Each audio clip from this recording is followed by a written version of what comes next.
A lot depends on the staging. Now, you might remember in 2014, Jaws dropped during the second semi-final, as it was, by the appearance of Conchita Wurst, who stepped up to represent Austria with the fabulous song Rise Like a Phoenix. It's still probably my favourite Eurovision winner, apart from Ding Ding a Dong, you know how much I love that. He won, but dressed as a lady with a beard. It did cause quite a lot of consternation, but actually what Conchita Wurst was doing was trying to fly the flag for tolerance, which particularly at that time was hugely important. But did Conchita expect to win? I really did not expect to win. I really just wanted to take this opportunity to be part of it, because I just love Eurovision so much, and I obviously love it now a little bit more, that I wanted to be a part of this family, and being embraced by the audience like they did was just, it was overwhelming, and it totally changed my life. What can I say? It was a huge surprise. And you could tell by my face that I really did not believe what was happening. Well, it was quite extraordinary. I mean, number one, like I said, Rise Like a Phoenix is a fabulous song. If it was a James Bond theme, everybody would have just said, what an amazing song this is, and moved on. And it should have been a James Bond theme. In fact, you should do a James Bond theme at some point. But you got this incredible song, and obviously at the time when Rise Like a Phoenix won in 2014, there was a huge, and I'm going to use the word problem, there was a problem with the way some people were reacting, wasn't there, to, there was a lot of homophobia, particularly in countries like Russia. So you were, if you like, the complete antidote to that. Yeah, they had their issues with my appearance, but, I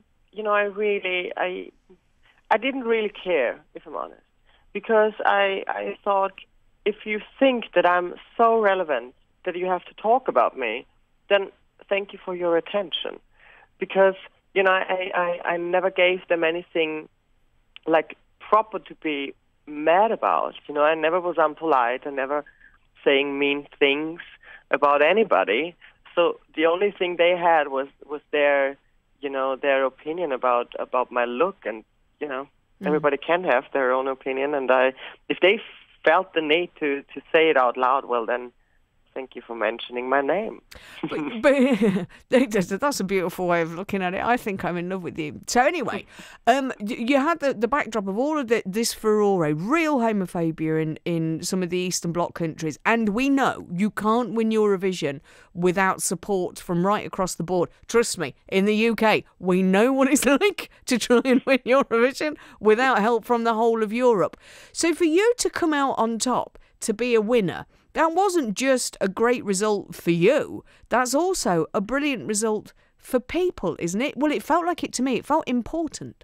It was an overwhelming feeling, and it was such a beautiful example that you can't blame the mentality of a whole country just on the people who are leading the country. Never judge a book by its cover, basically. There were so many people supporting me, and it was for me so beautiful to see that there are so many people who would not agree with the politics made in Russia. And this is, it's beautiful, and it's also giving me hope. Oh, bless you. I can imagine. And since then, I mean, you get love everywhere you go. We're, 4 years on since the win, and you're still going strong. I mean, what's life like for you now since Eurovision? Well, my whole life changed, obviously, and I'm allowed to live my dream, and I think my mom is quite happy that I can pay my bills. Well, if your mum's happy, that's it. Job done. Life's finished. Yeah. So, yeah, I think that she's quite pleased with how that turned out, me saying, I want to be an artist.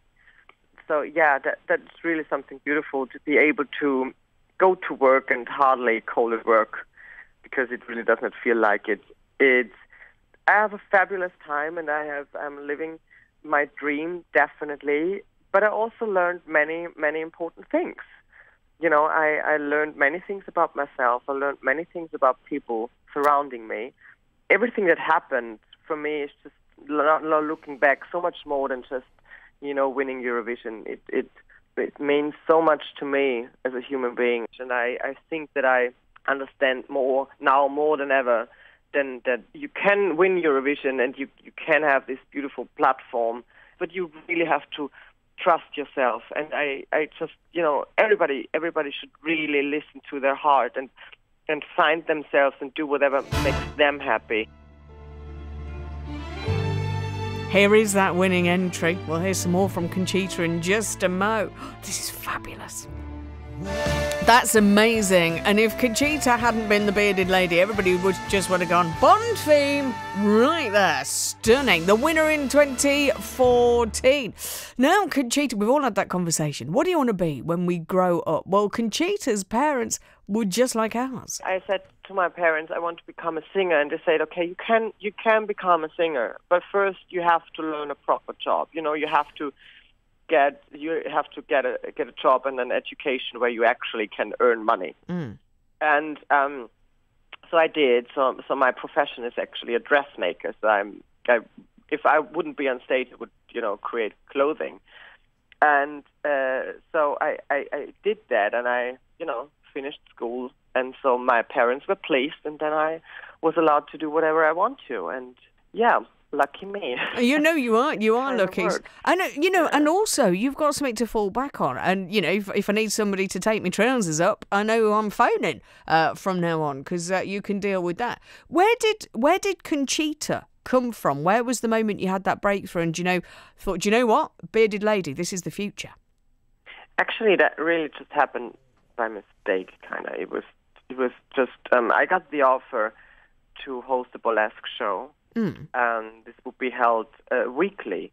And my loudmouth said, I'm going to do it in drag. And then I started to think, and I thought, then I have to shave week by week, and I don't want to look like 12 for the rest of my life. So I asked the owner of the burlesque formation if she would be fine having, a bearded lady as a host. And she said, sure, go with it. And this is actually how it happened. And it just, it was just fun. And I really enjoyed it, and I went on television as Conchita, and that kind of worked out well, and It's incredible. So many, Well, the thing is, it does become, this incredible symbol, doesn't it, of acceptance, which is what I loved. Also, stroke of genius, because does it mean then that all you've got to do is have a shave, take the wig off, and all of a sudden, hey presto, Conchita's in the box, and you've got anonymity again? Exactly. I mean, I already have anonymity without the need to shave. Oh, really? But, I take the wig off and the makeup off, and then hardly anybody would recognize me. And I really enjoyed it. I enjoyed so much having a private life, because I'm not good being a private person in the public eye. I'm not good at that. Yeah, that must be really hard. Is that the hardest thing, when people start sort of probing your family life and your private life?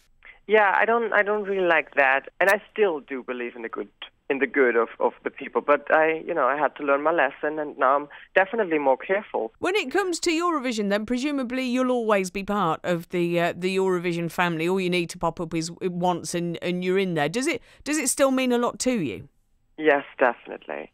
It's really something that I'm so thankful for that, because when you're a part of this family, you're in there forever. And even though if you're a winner or not, they will never forget about you. Now, just before you go, we've got to ask you, famously, we couldn't win Eurovision now if we entered with Elton John. But at least we're trying, and we've got Suri representing us this year. Can you give us any top tips? What do we need to do to win Eurovision again? I always have to laugh when people ask me that, because Austria, we haven't won for over 60 years. Oh. So I don't think that we are the one to give advice. But authenticity is the key. It is. It truly is. And I get it. It's so hard to really focus on the music and on what the artist wants, because that's the only key to success. It's something where you want to, shine in every way you can. But I really would always say that try to have fun, really. Try to have fun and sing your heart out, because this is what this competition is about music and singing. If anything bothers you, stay true to yourself. That's the only way you can have any kind of success. I'm officially in love with Conchita Wurst speaking to us there. More on Eurovision through this week. For now, BBC Coventry and